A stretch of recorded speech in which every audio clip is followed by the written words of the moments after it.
Council President Nancy Navarro and Councilmember Will Jawando were panelists at a community conversation on education, race, and politics at the Clinton African Methodist Episcopal Church in Rockville. The event was co-sponsored by the church and the Lincoln Park Historical Foundation. Community members were invited to listen to panelists speak about how their race has impacted their lives in Montgomery County.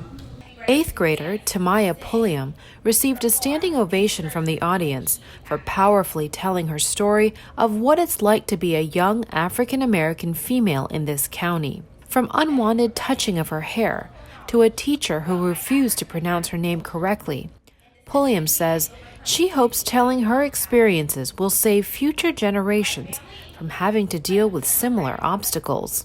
I feel like I have to work harder than others that aren't of my race, so I feel that people shouldn't always have to do that and that won't have to happen. Council President Nancy Navarro plans on introducing legislation aimed at eliminating racial disparities in the county. She says in order to pass meaningful legislation, it's vital that we proactively listen to all residents on racial equity. How to rise above that, the energy that it takes to do that, and this issue of, am I ready, or is it that the institutions are not ready?